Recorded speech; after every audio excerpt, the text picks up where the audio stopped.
네, 안녕하세요 여러분. 아이크림 기술사입니다. 네, 오늘은 2014년 8월 1일자로 시행이 되는 이산화탄소 소화 설비의 화재안전 성능 기준 일부 개정 고시에 대해서 한번 간단하게 말씀을 드리고자 합니다. 이번 영상을 촬영하는 이유는 저희가 소방기술사를 공부하는 수험생으로서 이런 개정 내용에서 저희가 중요하게 봐야 될 내용이 무엇인지를 말씀드리고자 합니다. 이는 제 개인적인 견해이므로 참고만 해주시면 좋겠습니다. 네, 그러면 개정 내용을 살펴보도록 하겠습니다. 참고로 이 파일은 전자관보라고 하는 사이트에서 다운로드 받을 수 있습니다. 영상에 링크를 넣어둘 테니 필요하신 분은 활용하시면 되겠습니다. 자, 그럼 추가된 내용을 보겠습니다. 제4조 사항에 후단에 다음과 같이 신설한다. 자, 이 내용은 배출에 대한 내용으로 넘어가겠습니다. 그리고 6조 제1항은 수동식 기동장치에 대한 내용이고, 제가 중요하게 보는 내용은 바로 제8조입니다.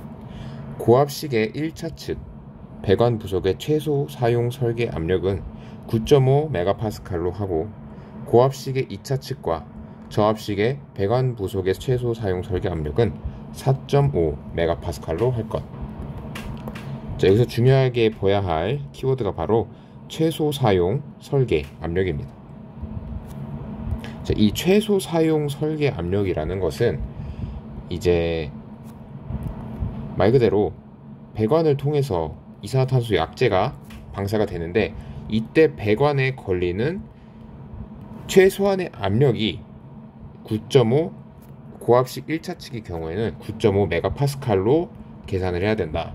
이것을 설명하는 이유가 바로 저희가 배관에서 주로 봐야 하는 최대 허용 응력에 관한 내용입니다.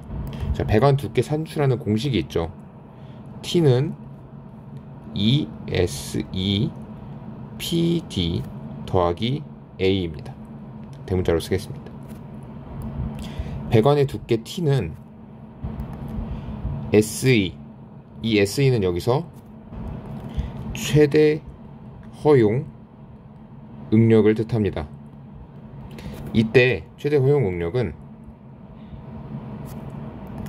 배관 인장 강도의 4분의 1과 항복점 3분의 2 값 중 작은 값에 해당합니다.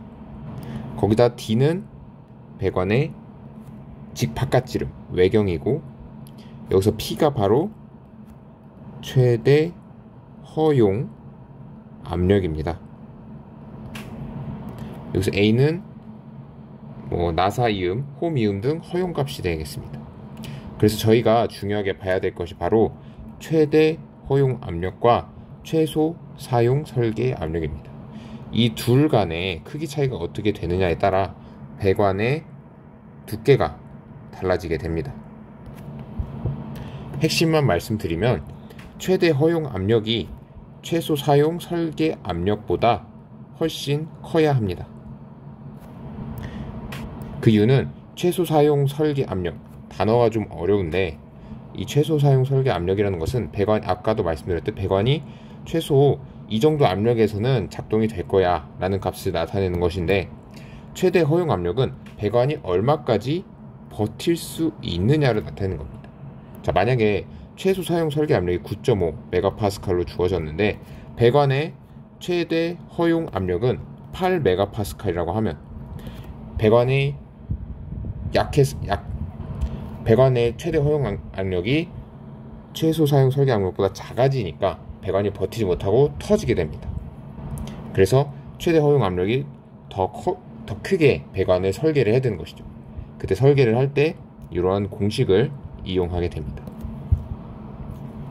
그래서 이 부분도 잘 알고 가시면 좋겠습니다. 그 다음 17조는 이제 과압을 과부압으로 바꾼다는 내용이고, 그 다음 제가 중요하게 보는 게 바로 19조입니다. 이 19조는 안전시설에 관한 내용입니다. 기존의 안전시설로는 시각 경보장치, 그리고 위험 경고 표지가 있었습니다. 여기에 추가된 것이 바로 부취 발생기입니다. 이 부취 발생기라 함은 저희가 사용하는 LNG, LPG에 들어가는 부취제를 발생시키는 설비를 말합니다. 이 부취제는 말 그대로 냄새가 날 수 있게 해주는 물질인데, 원래 LNG, LPG에는 냄새가 나지 않습니다. 무취이죠. 근데 가스가 누설되면 폭발, 화재 등의 위험이 있기 때문에 가스가 누설된다는 것을 냄새로 알아차릴 수 있도록 부취제를 아주 소량 첨가합니다. 그것을 이제 이산화탄소 소화 약제에도 첨가를 해야 된다는 거죠. 그래서 자세한 내용은 보면 부취 발생기를 소화약제 저장 용기실 내에 소화 배관에 설치하여 소화약제의 방출에 따라 부취제가 혼합되도록 하는 방식. 두 번째, 방호구역 내 부취 발생기를 설치하여 소화약제 방출 전에 부취제가 방출되도록 하는 방식. 요 1, 2번 두 개 중 하나에 해당하는 방식으로 설치를 해야 됩니다. 자, 다시 한번 말씀드리면, 부취제가 약제에 먼저 혼합을 시키거나, 혹은 약제가 방출 전에 부취제가 먼저 방출이 돼서 사람들이, 제실자가 여기 이산화탄소 약제가 방출이 되겠구나, 빨리 대피하자, 이렇게 알 수 있도록 하라는 것입니다. 제 개인적으로는 2번이 좀 더 안전도가 높을 거라고 생각합니다. 아무래도 이산화탄소가 방출되면서 맞게 되는 부취제는 지식사고의 위험이 높습니다. 이미 이산화탄소가 방출된 후에는 어느 정도 이산화탄소가 이렇게 확산이 될 수 있기 때문에 이산화탄소가 방출되기 전에 부취제가 나올 수 있는 이 2번 방식이 저는 좀 더 안전하다고 생각합니다. 네, 이상으로 이산화탄소 소화 설비의 화재 안전 성능 기준 개정 내용을 일부 개정 내용을 알아보았습니다. 좀 중요하게 생각하는 내용을 제가 설명을 드렸는데, 이런 개정 내용은 충분히 다음 135회 시험에서도 나올 수 있고, 실무를 하시는 분이라면, 실제 소방 실무를 하시는 분이라면 이런 개정 내용은 또 업무에도 중요하게 적용이 되기 때문에 알고 가시면 좋겠습니다. 이상으로 아이쿠전 기술사였습니다. 좋아요, 구독 부탁드리겠습니다. 감사합니다.